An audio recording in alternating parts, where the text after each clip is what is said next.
Oi, gente, tudo bem com vocês?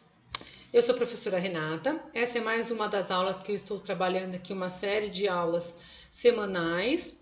O nosso tema de hoje são as reações de neutralização e formação de sais. Caso você queira entender até como nós chegamos até aqui, a gente tem mais algumas aulas falando sobre pH, escala de pH, indicador ácido-base, definição de ácido e base segundo Arrhenius. Então você pode voltar algumas aulas aqui no YouTube mesmo.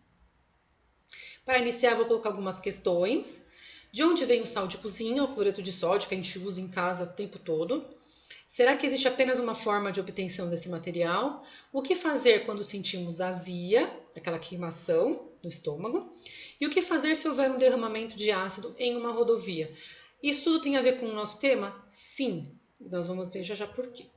Então, primeiro, uma reação de neutralização, que é o tema dessa aula, ela ocorre quando um ácido interage com uma base, produzindo sal e água.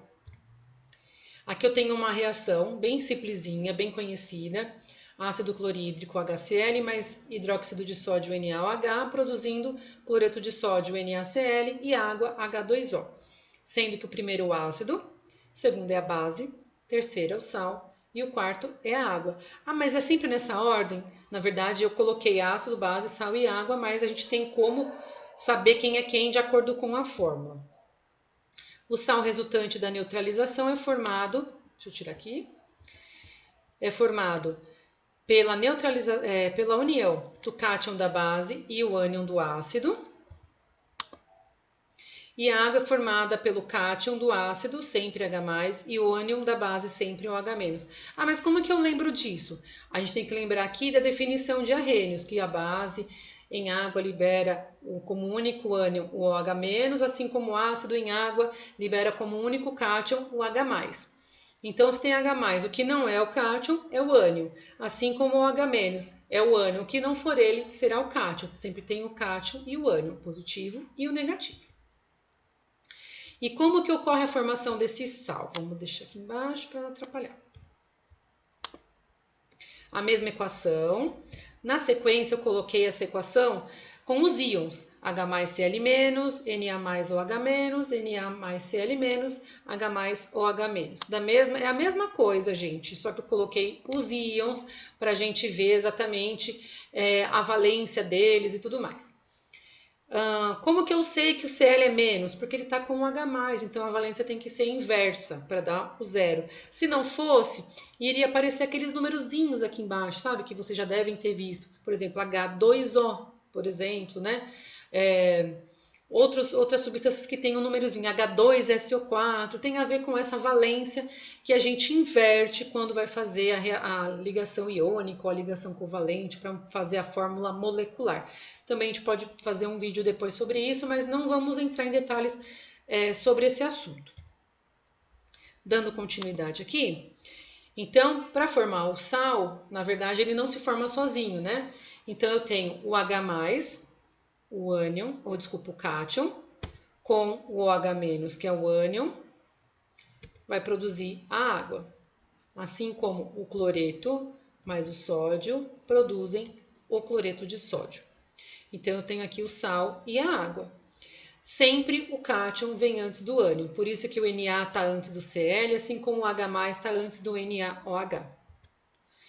Quando ocorre uma reação de neutralização total, o pH será 7. Então, o pH da solução final é 7.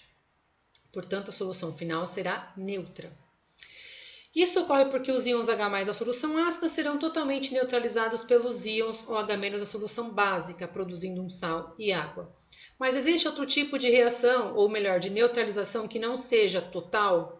Sim, existe. Existe a neutralização parcial. E quando que isso vai acontecer? Quando não houver essa neutralização total dos íons, quando houver um excesso ou do ácido ou da base. E quando isso vai acontecer? Como que eu vou saber? Eu vou saber disso quando eu conhecer o tipo de ácido e tipo de base que estão sendo usados, se é uma base mais forte ou mais fraca, um ácido mais forte ou um ácido mais fraco. Isso tem a ver com a quantidade de íons que eles liberam. Quanto maior for a quantidade de íons liberado, mais forte será o ácido ou a base. Também preciso conhecer a concentração, preciso conhecer o volume utilizado. E aí a gente volta lá no nosso primeiro slide. Então, o cloreto de sódio que a gente falou aqui é o sal. Então, ele pode ser obtido numa salina, ele pode ser obtido no mar, como a gente já vê, né? Aí acontece a cristalização e tudo mais. Mas ele pode ser produzido artificialmente também, unindo um ácido e uma base. Ele é produzido numa reação. Eu falei da acidez, né? O que a gente faz quando a gente tem azia? Eu vou tentar neutralizar esse ácido. Então, eu vou ingerir um medicamento que faça esse papel. Então, geralmente, é uma base. Ou algum outro componente que tente neutralizar o excesso do ácido. A outra pergunta, e se acontece um derramamento de ácido em uma rodovia, por exemplo?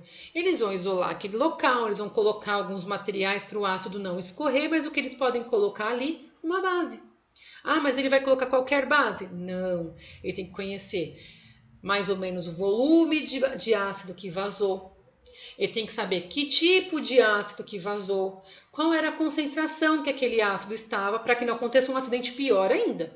Então, ele tem que conhecer todos esses dados para saber qual base que ele vai usar, quanto de base, se ela tem que estar concentrada, se ela tem que estar diluída e assim por diante. Então, esse é um assunto que a gente acaba vendo no nosso dia a dia, mas não faz assim relação com a química. E agora a gente já tem base,